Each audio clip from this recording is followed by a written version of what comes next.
Olá para você que nos ouve pela Rádio Defensoria, eu sou Adriana Paulino e nós estamos aqui para mais uma edição do Entrevistas DPE. Hoje, para falarmos sobre saúde mental na terceira idade. E a nossa convidada de hoje para falarmos sobre esse assunto está trazendo todas as informações para você e os seus familiares. Nossa convidada de hoje é a Alessandra Bonfim, psicóloga, que vai aí nos trazer muitos esclarecimentos em relação a esse tema de hoje, saúde mental na terceira idade. Alessandra, seja muito bem-vinda ao Entrevistas DPE. Obrigada, Adriana. Quero agradecer o convite que me foi feito. Estou aqui para tirar dúvidas, abrir o entendimento, alargar o entendimento, inclusive melhorar sobre a prevenção, sobre a promoção da saúde mental na terceira idade. Muito bem. E para nosso começo de conversa, quais são aí os principais desafios, enfrentados pelos idosos em relação à saúde mental? O desafio é justamente trabalhar esse processo de envelhecimento, vamos dizer assim. Essa é uma fase com muitos desafios, porque é quando eles enfrentam ali a fase da aposentadoria, quando enfrenta ali a fase, muitas das vezes, do isolamento social. E com esse período difícil, muitos têm o risco de adoecimento. Inclusive, nós estamos em Janeiro Branco, que é o mês da campanha da saúde mental. E é justamente por isso que nós estamos aqui para alargar esse entendimento, mas principalmente voltado para a terceira idade. E os desafios que essa população enfrenta é muito grande devido aos riscos de adoecimento em relação à depressão, em relação à ansiedade, justamente por causa dessas mudanças, não somente na questão neurobiológica, não somente na questão psicológica, mas principalmente na questão social. Esse isolamento social, quando esse idoso, quando essa pessoa começa ali a entrar em sofrimento devido ao sentimento de inutilidade, de incapacidade, e enfrentar essa fase é necessária, mas ainda é um desafio, porque é algo ainda que não é muito aceito.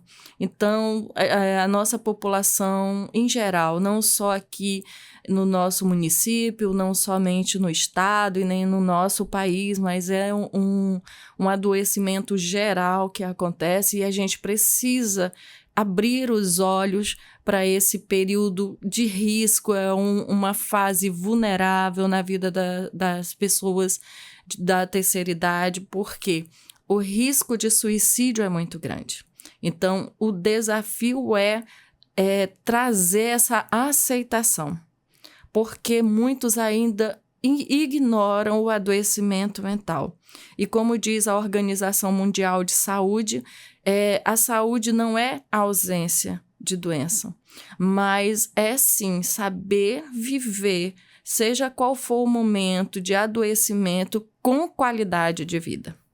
Exatamente, porque assim, muitos idosos hoje em dia, a gente vê perto da gente, eu já não tenho mais idoso na família, nem idosa, já perdi os meus, mas é muito comum ver no dia de hoje os nossos idosos se sentirem que não estão servindo mais para nada, tipo assim, eu tô velho, não tô mais prestando para nada, é a forma que eles falam, que eu já ouvi muito.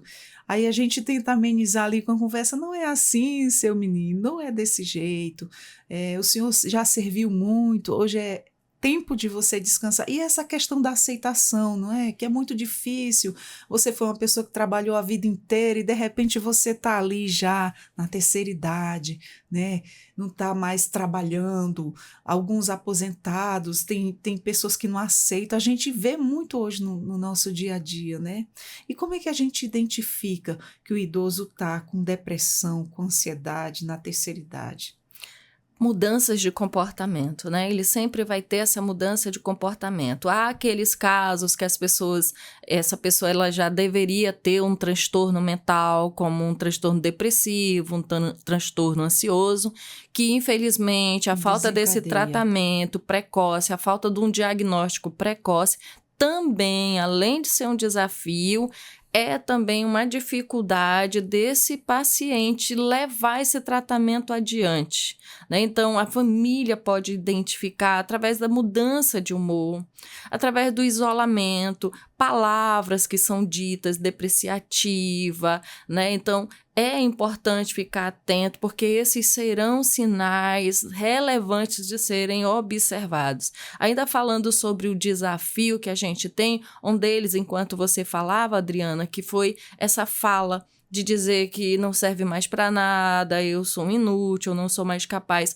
E esse ainda tem sido e quem sabe vai ser ainda um dos nossos desafios, que é ressignificar essa ideia, esse pensamento, essa crença disfuncional, porque ela é uma crença que não traz, né, um efeito na vida dessa pessoa. Pelo contrário, ela traz um adoecimento. Então, o nosso desafio é fazer essa ressignificação nessa população. E para isso a gente precisa mudar a forma de pensar, tanto dos familiares como até mesmo desse idoso. Ele precisa ressignificar essa idade, que não é porque ele está na terceira idade que ele deixa de ter capacidades, que ele deixa de ter direitos de escolha, que ele deixa de ter vontades, que inclusive esse é um dos sofrimentos dessa população, porque chega nessa fase os familiares pensando que estão ajudando, não deixam mais esse idoso fazer nada, ele não tem mais direito de escolher, né? Inclusive, uma das causas de adoecimento é justamente quando essa família ainda não ajuda, achando que está fazendo bem. Pelo contrário, não está fazendo bem. Esse idoso, ele precisa... Ele vai se sentir incapaz, né? Ele precisa se perceber como capaz, ele precisa se perceber como útil, sim, porque é útil. Isso não é um engano, não é auto-engano, de forma alguma. É o que o que a gente chama na psicologia de ressignificar. A fase mudou pela questão da idade, mas em outras questões não. Inclusive existem, né, intervenções que podem ser feitas não somente psicológicas, mas físicas, e a gente trabalha na UBS com equipe multiprofissional. Então, é uma equipe corporativa que vai trabalhar com esse idoso de uma forma ampla, não é somente o médico, não é somente o psicólogo, não é somente o nutricionista de uma forma isolada. Nós temos grupos corporativos dentro das UBSs, além de psicoterapia, tem também exercícios físicos, tem acompanhamento nutricional. Então, assim, é uma equipe que trabalha em prol dessa saúde mental. Não é só física ou não é somente mental, mas é um conjunto de tratamento. A família é muito importante nesses muito momentos, importante. Né, de apoio. E saber o que falar, né? Às vezes a pessoa quer ajudar, mas dá uma palavra ali que desmonta ali aquele idoso. Exatamente. Eu costumo sempre dizer, eu tinha tias, né, já idosas, e elas diziam, minha filha, eu não sirvo mais para nada, não consigo mais fazer nada, o corpo já não tem força, já me falta força, já não tenho mais aquela disposição de antes, mais aquela energia. Eu disse, a senhora já trabalhou muito, hoje a senhora tem seus filhos para fazer pela senhora, eu não quero ficar nas costas de ninguém. Eu falei, não, mas não é ficar nas costas de ninguém, a senhora também um dia cuidou deles, quando eram pequenos. A gente tenta amenizar ali, dar uma palavra de conforto. E como eu estava falando sobre as crenças, né? E essa é mais uma crença disfuncional. Exato. Eu não quero ser peso na vida de ninguém. Isso, eles falam muito isso, porque eu gosto muito do idoso, porque eu gosto de conversar, eu gosto das ideias, eu gosto daquela troca de experiência, que eles passam muita vivência pra gente, muita experiência, muita coisa boa, conselhos bons. Eu adoro ouvir os idosos. A sabedoria já deles. viveram na nossa frente muitos anos à frente, né? Sabem muito mais do que a gente. Tem aí uma vida percorrida.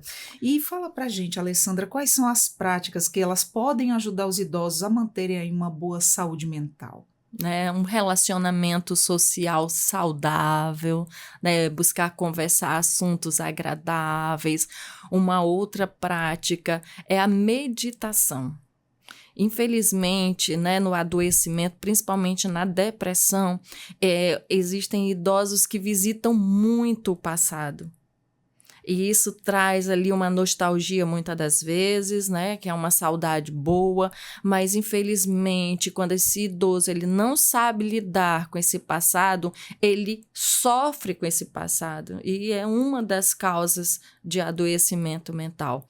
Então, assim, uma das práticas saudáveis é não ficar visitando esse passado, mas viver o aqui e agora. Experimentar essa vivência dessa idade sem essa crença disfuncional de acreditar que não tem mais utilidade, que não serve mais para nada, que não é mais capaz. Então, tem idosos que eles começam a se entregar no físico, na alma e no espírito, porque essa questão espiritual também é muito importante, que é essa fé que a pessoa tem. Essa fé ela precisa ser desenvolvida de uma forma positiva, porque a fé não é somente acreditar em coisas boas. A fé também é acreditar em coisas ruins. E, infelizmente, essa é uma prática que a gente tenta desconstruir na mente do idoso, de acreditar nessas questões disfuncionais em relação à inutilidade e à incapacidade. Então, é importante também praticar exercícios físicos, lazer, né? Alessandra, que tipos de exercício físico, já que eles já estão na terceira idade, não pode mais fazer o que um jovem faz, né? O que você indicaria que seria bom, que não seria forçado, que seria uma coisa que traria, sim, a saúde deles, sem comprometer aí um desgaste físico? Como na rede municipal é trabalhado, né? O projeto, por exemplo, o projeto Cabelo de Prata. E Conheço, dentro desse perfeito. projeto, né, inclusive eles amam esse projeto. Minha mãe participou uma época, hoje ela sente muita falta, e é um projeto que oferece muitas práticas, não somente de exercícios, mas também de artesanato, de Socialização, dança, né? Então, esse idoso, ele vai lá para esse ambiente, ele vai para esse projeto e ele vai buscar aquilo que ele se identifica. Uma coisa que é importante fazer com o idoso, respeitar a escolha dele.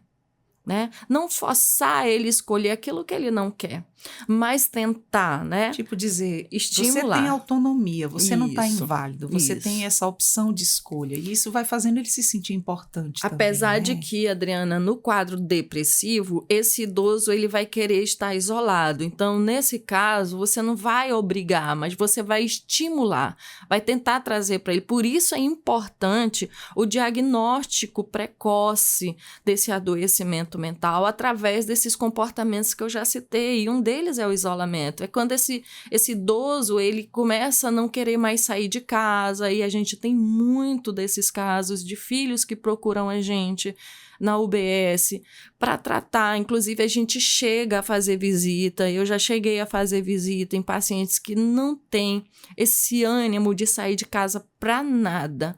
E aí esses filhos, né, alguns filhos, eles se preocupam. E o perigo disso é dessa família também adoecer. Né? Então, essa é uma prática saudável. Porque quando você tem uma pessoa doente, você também adoece junto, né? Sim. Porque você ama aquela pessoa e dali ela tá doente, tá dando um pouquinho de trabalho, sim, você adoece junto também, porque você se preocupa, porque você cuida, porque você se desgasta psicológico e físico, né, para cuidar daquela pessoa, tentar dar o máximo de conforto possível, e não deixa de ser desgastante, né? Exatamente. Lembrando que o adoecimento mental, ele não ocorre somente através da depressão, mas também pode acontecer um transtorno ansioso, né? E o que é esse transtorno ansioso? Que inclusive acontece muito nessa fase. É a dificuldade em lidar com o medo.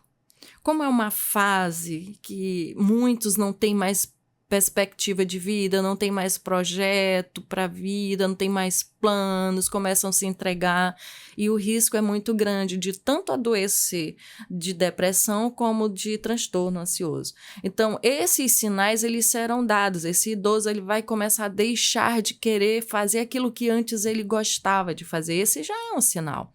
E isso não pode ser considerado como normal e nem aceitável. Por isso a importância da família nesse acompanhamento. é como foi dito, é necessário respeitar. Só que respeitar aquilo que é saudável, aquilo que não corre risco. Se você Isso. vê um pai ou uma mãe começar um adoecimento e nesse sentido levar que precisa respeitar porque ele não quer sair de casa, isso não é saudável. Né? Então, esse idoso ele vai precisar ser estimulado, ele vai precisar ser motivado. E para isso é preciso muita cautela, muita paciência Paciência, também, com né? Porque a certeza. gente tem esses filhos adoecidos mentalmente porque eles chegam numa fase que eles se esgotam, porque eles não sabem mais o que fazer.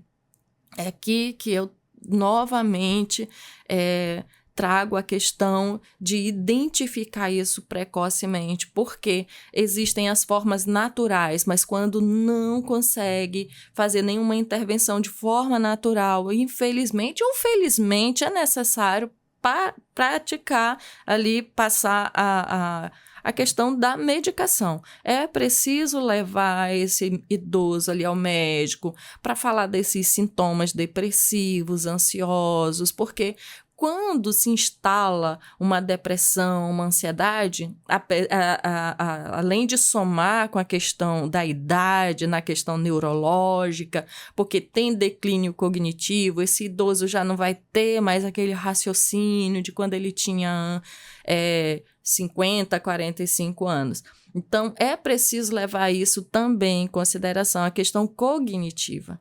E aí, muitas das vezes, a depressão e a ansiedade, ela também prejudica. É uma doença mental que prejudica o raciocínio. Além das alterações de humor, também você vai ver ali um estresse, você vai ver ali uma perda de memória, não vai observar somente a perda de interesses por coisas que antes ele gostava de fazer, vai ver muitas outras perdas, vai ver a dificuldade até mesmo com a higiene pessoal, né? Não é mais a mesma, já está ali mais largado, não está mais tendo aquele autocuidado, a alimentação também vai perdendo esse apetite, tem alterações no sono, esse idoso, além da questão da perda da melatonina, que é o hormônio do sono, vai ter aquela ansiedade, aquele medo, aquela preocupação que vai tirar o sono dele. Então, isso tudo são sinais que precisam ser observados de forma precoce, para que haja uma intervenção também precoce. E a gente, no nosso cotidiano, a gente costuma ver vários casos, né? Tanto do idoso que teve aquele bom tratamento, aquele acolhimento familiar, que envelheceu saudável, né? E aquele idoso também que não teve lá essa atenção toda, teve uma vida sofrida. Isso também não traz um envelhecimento saudável, né? Principalmente quando a família não se envolve, não tem paciência, não quer cuidar, fica um filho empurrando um para o outro. Ah, não é você que cuida, não sei o quê, ninguém quer ficar. E o idoso percebe aquilo ali, e aquilo ali não faz bem. Eu já presenciei inúmeros casos assim, em famílias diferentes, né? Você consegue, de fora, assim, ter uma visão do quão aquilo ali é o rumo que aquela história tomou, né? No final das contas. Verdade. Você consegue ter o diferenciamento de quem envelheceu saudável e quem teve uma vida sofrida, que não teve muitos cuidados, muito carinho, muita atenção, que não foi um envelhecimento muito bom. Então, eu já presenciei isso, inclusive até na minha família também, já vi muitas coisas, muitos casos, né? E fala pra gente quais são as estratégias aí para os idosos, né, que podem adotar para lidar aí com o luto e as mudanças significativas nessa etapa da vida. As estratégias são justamente essas que a gente já falou em relação a exercícios, em relação a diálogos positivos, conversas que sejam saudáveis, o luto, seja ele de coisas ou de pessoas, porque o luto ele é considerado não somente perda de pessoas, mas de coisas também. Então, essa fase... Exatamente, bem colocada essa sua situação, porque tem muitos assim que eles praticamente dizem eu morri para a vida, porque eu não estou mais trabalhando, eu não estou mais trabalhando em casa, eu não faço mais isso, não faço mais aquilo, e aquilo é como uma perda para ele, né, em vida, né? Ele Isso. passa por esse processo também, né? Isso, é a questão da ressignificação. Então, mais uma estratégia, além das questões dos exercícios, a vida social. É por isso que a gente apresenta aí o projeto Cabelos de Prata. Por quê? Porque lá ele vai ter essa vida social, ele vai ter essa rede de apoio, né? Práticas, né? Rede de apoio também é importante, tanto a família como cuidadores. Infelizmente, né, a gente vê algumas pessoas despreparadas para lidarem com o idoso. Sim, verdade. E a rede de apoio familiar, social, uma questão que eu coloco também aqui é a questão da espiritualidade. Né? Essa pessoa seria importante para ela buscar. A gente vê o que a Organização Mundial de Saúde fala em relação como a vida espiritual, como práticas de questões religiosas podem melhorar na saúde mental. Por quê? Por causa da fé. Essa pessoa, quando ela adoece de uma depressão, ela perde a esperança. Então, a estratégia é trabalhar justamente essa esperança, porque a depressão, a cada dia, tem um declínio. Tem as questões orgânicas, tem as questões emocionais, tem as questões sociais, como a aposentadoria, né? Que muitos ali, enquanto estão trabalhando, enquanto estão ativos, se sentem úteis. Se sentem capazes, mas ali, quando se aposentam, vem aquele declínio e começa esse adoecimento, esse sofrimento, essa depressão. E aí, ao invés deles saírem de dentro desse ambiente fechado, desse isolamento, eles precisam sair desse isolamento. É uma estratégia, justamente não ficar em casa. Precisa se socializar, precisa sair, precisa praticar atividades saudáveis. Que a vida continua, né? Exatamente. Então, é preciso mudar essa maneira de pensar que o idoso tem ali nessa fase, que cada dia vai piorar tanto da depressão como da ansiedade ou como outros transtornos, né? Principalmente naqueles casos que elas já têm uma doença orgânica ali, como diabetes, como hipertensão, Alzheimer aparece muito. Parkinson, né? Quem tem Parkinson tem muito preconceito por causa do tremor e eles não querem sair, não querem ser vistos. Qual é essa crença? Qual é essa crença que faz com que a pessoa tenha vergonha de um problema de saúde que ele não é responsável por aquilo? Verdade. Né? Então, tem muitas doenças que nós somos responsáveis, que a gente pode cuidar, promover essa saúde, pode prever através dos primeiros sinais. Então, você pode se antecipar a muitos tratamentos. O problema é que o brasileiro sempre vai procrastinando, né? Ele sempre vai deixando, ele consegue perceber às vezes que ele não está bem, que ele dormiu de um jeito, acordou de outro, que ele estava de repente alegre e de repente mudou, e quando a gente pergunta o que foi que aconteceu, geralmente a palavra é do nada. Do nada eu fiquei assim. Ou então os filhos, né? Traz muitas essas queixas em relação à mudança de humor dos pais, que de repente uma hora eles estão de um jeito, outra hora já mudam e são muito irritáveis, alguns ficam até agressivos e esses filhos não sabem o que fazer, outros abandonam. É importante também a gente falar sobre isso. Exatamente. Né? Muitos não querem ter o trabalho, a responsabilidade, e se tem ali um local para deixar o idoso, lá deixam. Eu acho isso muito triste. Eu não faria isso com a minha idosa. Graças a Deus, ela já foi, mas a gente cuidou até o último momento, e uma coisa que a gente tem como bom filho, nossa, eu dei o meu melhor. E dei conforto, propiciei o melhor que eu pude enquanto ela estava aqui. Deu trabalho? Deu.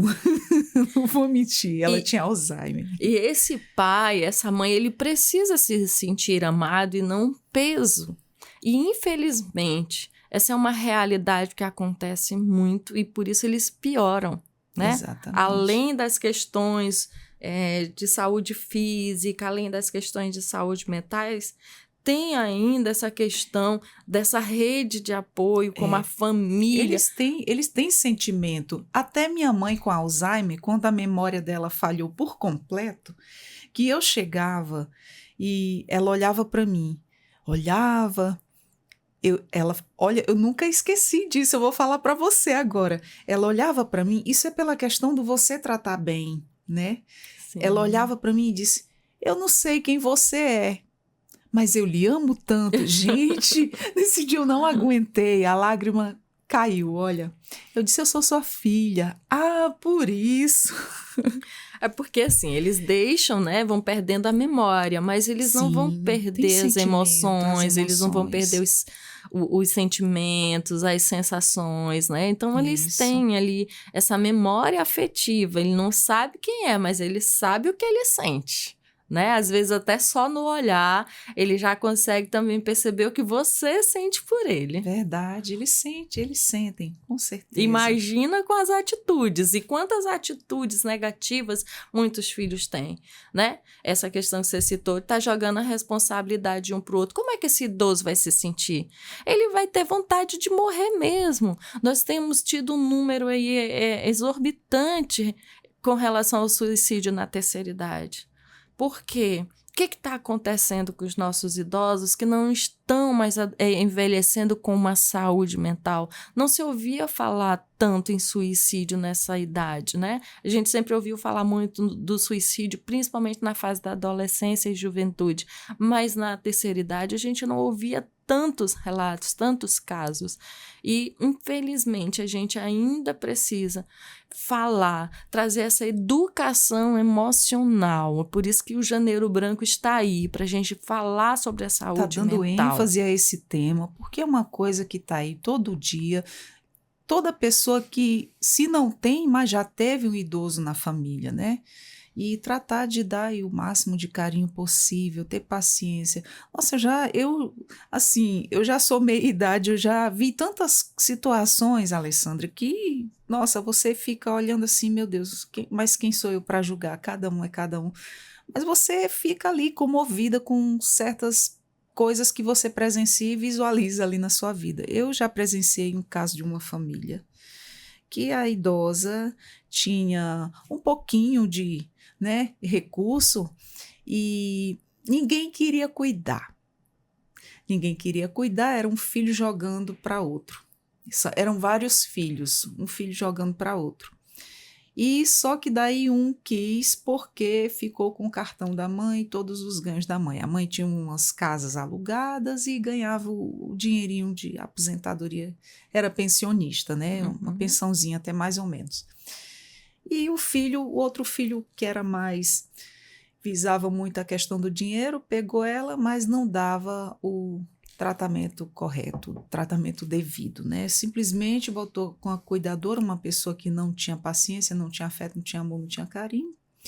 E os donos da casa saíam para trabalhar. Um certo dia, foi uma história muito triste. Um certo dia, quando chegaram, a idosa tinha caído da cadeira de roda, estava com um hematoma enorme na testa e falaram que foi o cachorro que passou correndo, bateu na cadeira e a cadeira virou. Como assim? Não tinha ninguém olhando ela. Então, isso foi uma das coisas que eu presenciei no decorrer da minha vida e que isso me deixou muito triste. Até hoje eu lembro dessa história assim com muita tristeza, né? E acontece muito, né? Sim, Infelizmente, sim. com muitas e muitas famílias tem um caso desses aí, é triste, mas infelizmente tem. E eu acho assim, como pessoa, como ser humano, como filha que já fui, como neta que já fui, a gente deve amar eles, porque um dia nós vamos ficar idosas também. Verdade. E a gente gostaria de ser tratada bem, não gostaria de ser tratada como uma inválida, como um peso morto dentro de casa, né? Porque a maioria relata isso. E sem falar, né, Adriana, que isso diz muito mais sobre o que você é, quem você é. Exato. Essa pessoa que você é a pessoa que vai tratar esse pai, que vai cuidar dessa mãe. Não diz, porque muitos têm uma queixa de que os pais foram maus, que os pais maltrataram, que tem muita mágoa dos pais e por causa disso eles abandonam, eles não querem, às vezes é necessário, né, acionar o serviço da justiça para obrigar esses filhos a cuidarem desses pais e esses filhos eles têm mágoa, eles não têm um bom relacionamento, são distantes, outros vão para outros Infelizmente, né? estados. São N situações, né? Eu tenho o caso de paciente na UBS que tem um conflito familiar muito grande. Para cuidar dessa mãe, foi necessário aí acionar a justiça. E como é que esse idoso vai se sentir? Mas eu gostaria de falar aqui, fazer uma ressalva em relação a esse filho. Esse filho, como é que ele está se vendo? Eu sei que ele se vê ali injustiçado por estar cuidando de alguém que, quem sabe, não cuidou bem, mas é como eu disse. Isso diz respeito muito mais a você, filho, do que a esse pai ou a essa mãe, de como ela foi com você. Não é retribuir. Tem uma teoria, né, uma terapia, inclusive, específica, que é a terapia do perdão. A gente, às vezes, tem uma necessidade muito grande de falar com algumas pessoas em relação a essa terapia. Essa terapia, ela não é de cunho religioso, como muitos pensam, mas é de cunho científico. E essa terapia, ela fala que o perdão não é esquecer.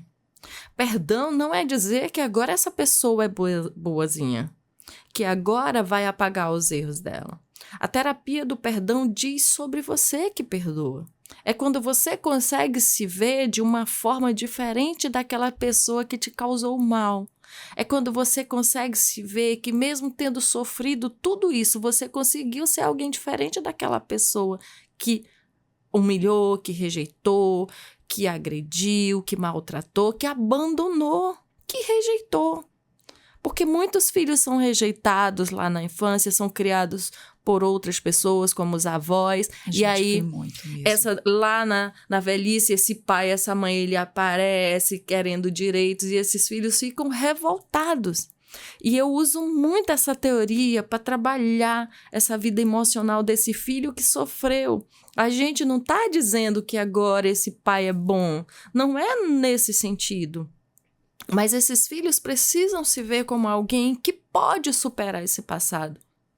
E que ali, não né? se paga o mal com o mal, né? Isso. E ali poder restabelecer uma relação que deveria ter sido feita por aquele pai. Mas se aquele pai foi capaz, é aqui onde já mostra um sinal de adoecimento. Então, eu sempre pergunto assim para esses filhos, né? Esse comportamento do seu pai, da sua mãe, era normal? A pessoa responde, não. O que você espera de uma pessoa que não está tendo um comportamento normal? E ela vai e me responde, ela não é normal. Então, por já não ter um comportamento normal e você entender que essa pessoa apresenta ele um adoecimento mental. Você tem que relevar. Um transtorno de humor, como, por exemplo, o depressivo. Isso. Essa pessoa não vai se apresentar só com choro, com tristeza, com isolamento. E a depressão, ela também se apresenta com irritabilidade, com agressividade. É transtorno de humor. Né? Essa pessoa vai experimentar declínio ali da alegria, porque tem baixo nível de serotonina. Então, lá na velhice, esses hormônios, eles deixam de ser produzidos na quantidade normal. Por isso que as estratégias, e uma delas é o exercício físico.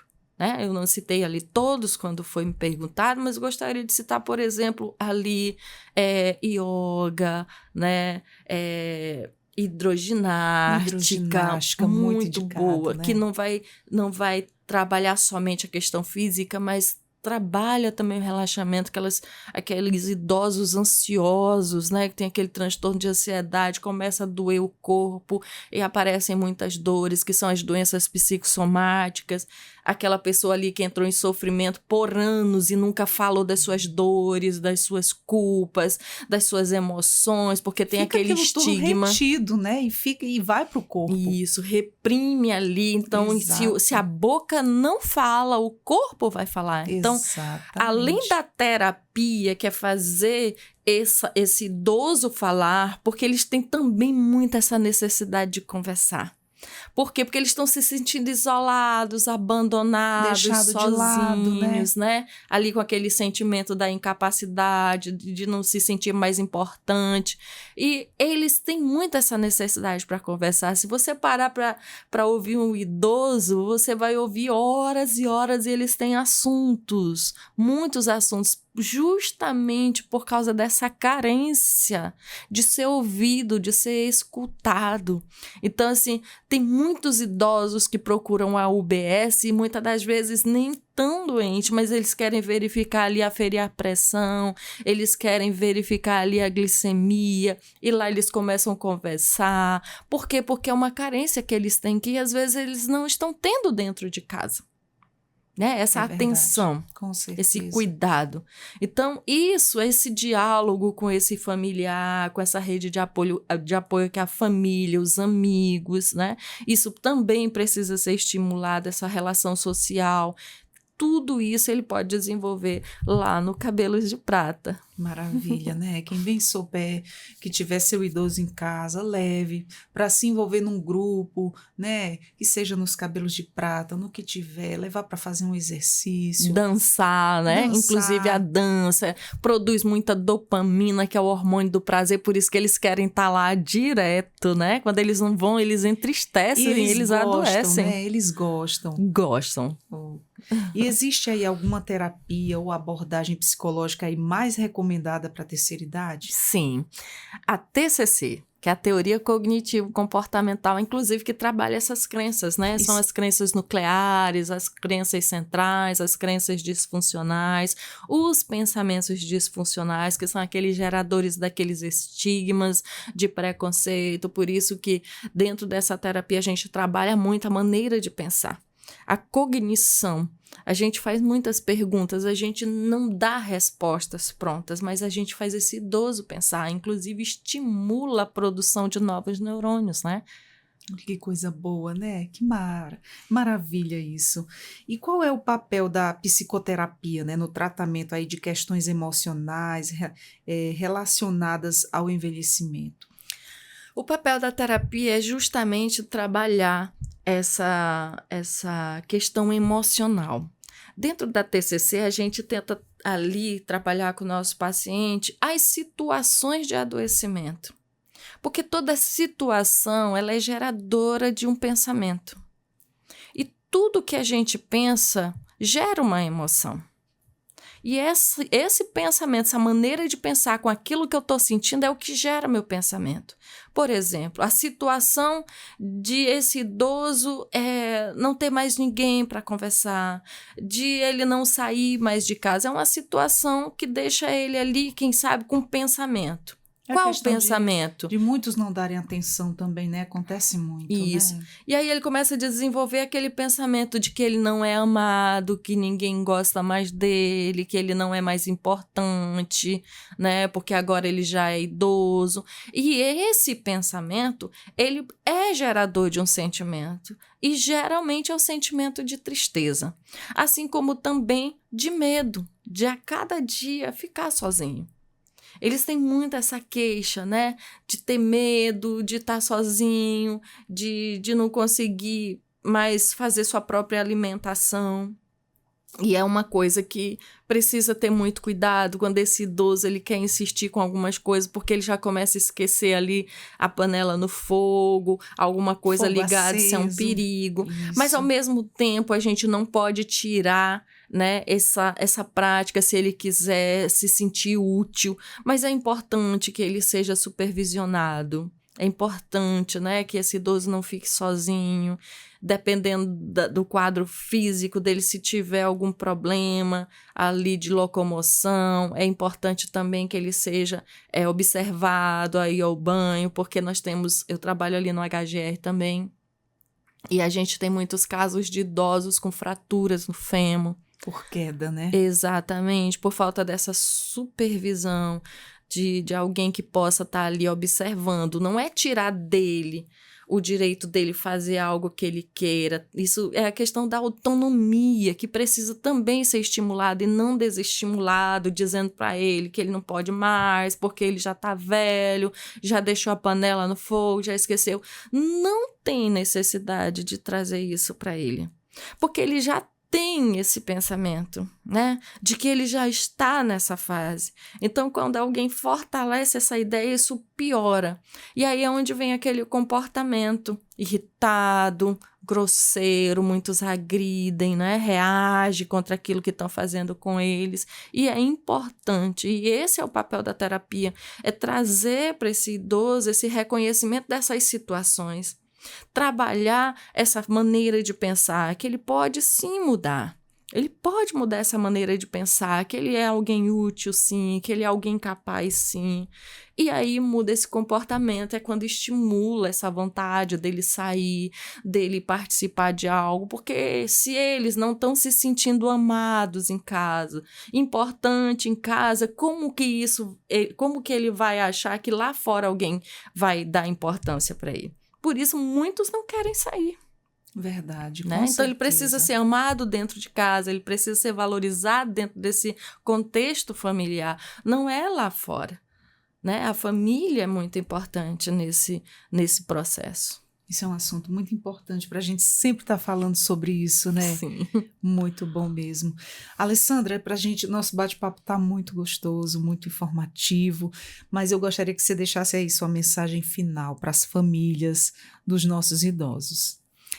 Eu gostaria de dizer a quem estiver me ouvindo que tenha ou que vai ainda passar, né, por esse processo com algum idoso, até mesmo a gente. A gente, né? Isso, para a gente se amar, se valorizar, porque quando você faz isso, trabalhar essa autoestima, né, do amor próprio, valor próprio, respeito, consideração, esse poder que está nas suas mãos para mudança. Então, para você que ainda não chegou nessa fase, eu quero dizer: cuide-se, cuide de você, né?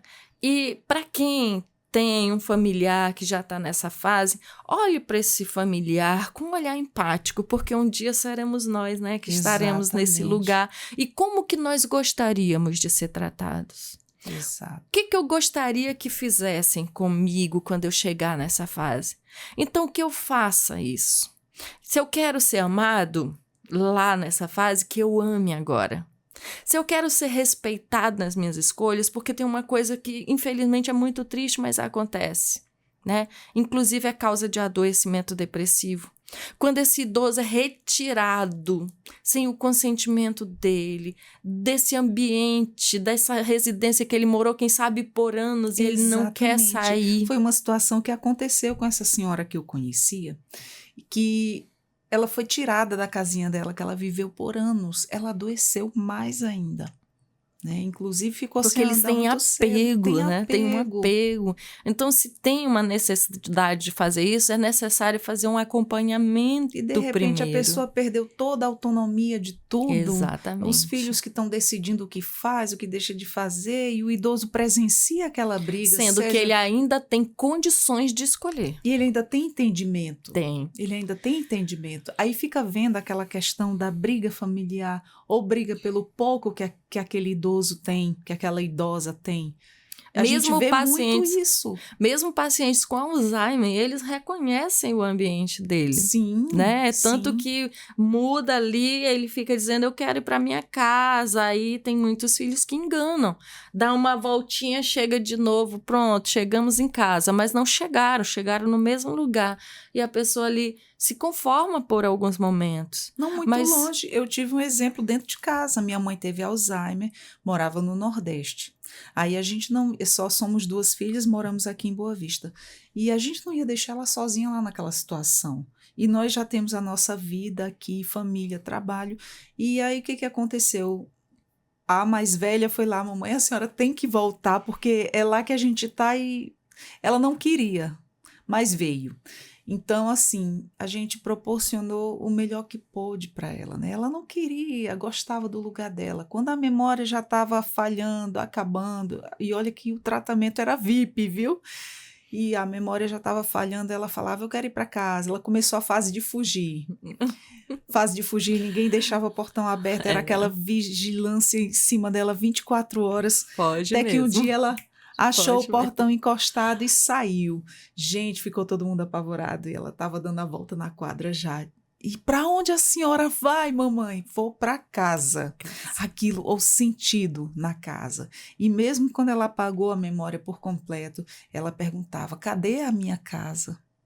Gente, fica ali no sentimento. Fica, mesmo com a memória, os seus neurônios já ali apagados, você já não lembra mais. Eles começam assim, a perder aquela memória mais recente e fica retrógrada, o passado, né? Aí depois por completo. Isso, não depois sabe por mais. completo, exatamente. Mesmo com todo o cuidado, né? Levando ao médico. A medicação ela dá ali uma paralisada, mas não impede de avançar, não né? impede. E uma coisa que me deixou assim bem impressionada em relação ao Alzheimer é que a alimentação era a mais saudável do mundo e a pessoa vai definhando, ficando magrinha, vai ficando magrinha, até ela comer só o pastoso, o mingau, a vitamina. Então, uma das intervenções no Alzheimer para evitar essa degeneração muito rápida é a leitura. É a estimulação desses neurônios. Então, quando esse idoso, ele é isolado de tudo, que ele não pode fazer mais nada, que ele não pode, né? Então, ele não assimila mais, ele não estimula mais a questão neurológica, o Alzheimer só vai avançar muito rápido. Por causa desse estímulo dos neurônios. Verdade, com certeza. Eu agradeço a nossa conversa maravilhosa. Conversar com uma psicóloga é sempre muito bom. Obrigada. Seja sempre muito bem-vinda, Alessandra, ao Entrevistas DBE e que traga mais outros temas para a gente estar debatendo aqui, conversando e ajudando aí quem nos ouve, né? Porque essas conversas são de muita ajuda. Às vezes a pessoa está ali passando por determinada situação e ela se vê, nossa, não sou só eu que passo por isso, muitas outras pessoas, situações diferentes ou iguais, mas estão passando por aquilo ali e se identifica com essa conversa que a gente leva sempre aqui para o nosso público. Às vezes é até, perguntado sobre alguém que está dentro dessa situação, num local de trabalho, num ambiente ali religioso, um ambiente social. Sempre conhece alguém, né? E aí alguém está sofrendo com isso, a pessoa não procura o profissional, mas às vezes procura o amigo, e às vezes esse amigo não sabe também o que fazer, mas eu quero orientar vocês, que vocês procurem um profissional, né? Você que é o amigo que foi procurado para tentar e não sabe, não deixa isso passar. É um perigo muito grande, como eu disse, nós temos tido perdas, né, de idosos, pessoas ali que você não percebeu nada, mas essa pessoa já havia dado sinais, só que ninguém percebeu. A falta dessa atenção, a falta desse cuidado. Fechou os olhos, né, para essa Fecha os olhos, ignora muitas das vezes, porque ainda tem aquele estigma de que é frescura, de que é velho rabugento, né, velho rancoroso. Então, assim, é uma questão mesmo de trabalhar essa cultura que infelizmente ainda existe. Infelizmente eu conheci um senhor, olha como eu sei de história, será que eu tô tão velha?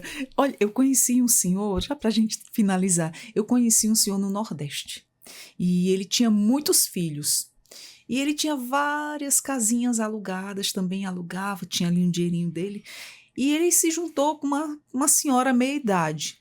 Os filhos não quiseram porque a senhora ia tomar aquele pouco que ele tinha, que só queria se aproveitar do dinheiro. Isso acontece muito, você já viu muitas, né? Então, aí o que aconteceu? Ele foi se deprimindo. Os filhos se isolaram dele, que era a paixão da vida dele. E ele estava junto com essa senhora que nem era isso, nem era. Ela cuidou dele até os últimos dias de vida. O respeito por esse pai como homem, né? Consideração. Os filhos se isolaram dele porque ele se envolveu com essa senhora. Ele era muito meu amigo. Eu gostava muito dele. E, infelizmente, ele se matou. Ele teve depressão e tirou a própria vida por conta desse afastamento dos filhos. Foi assim triste, sabe? É lamentável, triste, mas lamentável. Infelizmente existe, né? Lamentável mesmo. Existem, né? Que são mais de um caso que acontece desse tipo de situação. Né? Esses filhos têm mesmo essa ideia, né? De que esse pai idoso, né? Que ele não pode mais, então a falta de respeito com esse pai Verdade. que é o homem. Ele tem essa necessidade não só fisiológica, mas afetiva também. Exato. E que os filhos não vão Tá suprir certo que os filhos têm essa necessidade de estar protegendo os seus pais, também. né? É Mas lógico não que tem que falte- ter cuidado, tem que ter né? cuidado, tem que ter cuidado, mas lógico. proibir, assim como nós um dia não gostávamos de ser proibidos pelos Isso. nossos pais, Você deixa, mas fica com os olhos ali ligados, né? exatamente. Tipo assim, como a gente Vai se já foi inverter os jovem, papéis, né? E isso inverte, acaba que invertendo. A minha mãe falava da minha vozinha, olha, ela virou criança de novo. A minha mãe sempre falava isso, minha avó morreu com 102 anos. Saudável. Uma boa idade. Uma boa idade, teve um envelhecimento saudável, era muito amada, Para muito chegar a querida. 102 anos, com certeza teve uma vida saudável. Teve sim. Não somente mental, mas física, E a principalmente. morte né? foi a coisa mais branda, mais serena. Ela foi dormir Eu costumo dizer, e não Adriana, acordou. que a última esfera que a gente adoece é o nosso corpo. Porque o primeiro que adoece é o espírito, a nossa crença, a nossa fé. E aí a alma, né, que é a mente, a nossa psique, que é onde nós armazenamos nossos sentimentos, é onde nós pensamos, é onde nós sentimos, é onde eu tenho a consciência, onde eu tenho a inconsciência. Essa adoece depois que eu perco minha esperança, depois que eu perco minha fé, e eu vou entrando em declínio, e aí eu vou tendo esse declínio no meu pensamento, nas minhas emoções, nos meus sentimentos, e por último, o corpo, que é o que hoje a ciência chama de psicossomatização. É quando a mente já sofreu tanto e não tratou, e aí o físico vai falar agora através de Exatamente. doenças. Doenças que foram só somatizadas, que ficaram sendo armazenadas, guardadas, Exatamente. reprimidas. Eu sou prova viva disso. Eu tive uma ansiedade assim em alto grau e passei por tratamento, acompanhamento e veio para o corpo, acarretou uma fibromialgia, né? Que é para o resto da vida. Diz que é quando teus nervos vai lá no fundo do poço. Então, justamente por causa dessa crença de eu tenho que ser forte, eu tenho que aguentar, eu não Ninguém é posso. É forte o aquele tempo choro todo. que foi Isso. engolido. Isso. Né? É aquela fala que foi reprimida porque não tinha direito de falar. Isso. Não podia ser ouvida porque ninguém parava para ouvir. E hoje nós Exato. estamos, essa situação está piorando cada dia mais, porque hoje as pessoas não conversam mais olhando nos olhos. Isso. Né? Tem uma terapia que trata a questão do estresse, que é quando você vê que uma pessoa está com estresse, é a do abraço, né? Você vai lá com essa pessoa e apenas dê um abraço. Dê um abraço. Então, quimicamente, vai ter a produção ali da ocitocina, que é o hormônio do amor. E essa terapia, ela fala, você quer diminuir o cortisol, que é o estresse? Vá lá e produza ocitocina com um abraço. Que maravilha. Então, é isso que os nossos idosos estão precisando. Com né? certeza. De um beijo, de um abraço, de uma calmaria, de um carinho, de uma atenção. Quantos só queriam ser ouvidos? É verdade, com certeza. Ai, muito obrigada, Alessandra. Que conversa maravilhosa. Volte mais vezes. Você é sempre muito bem-vinda aqui no Entrevistas DPE. Para você que nos acompanhou, meu muito obrigada, Alessandra. Quero agradecer ao convite. Obrigada, Adriana, pela receptividade. Amei estar aqui com vocês e quando precisarem é só chamar. Amei a nossa conversa também. É como eu digo, adoro conversar com psicóloga. Tá certo. Muito obrigada a você que ficou aí nos ouvindo esse bate-papo super interessante com a psicóloga Alessandra. Seja sempre muito bem-vinda ao Entrevistas DPE. Nós vamos ficando por aqui. Eu sou a Adriana Paulino. Até a próxima. Tchau, tchau.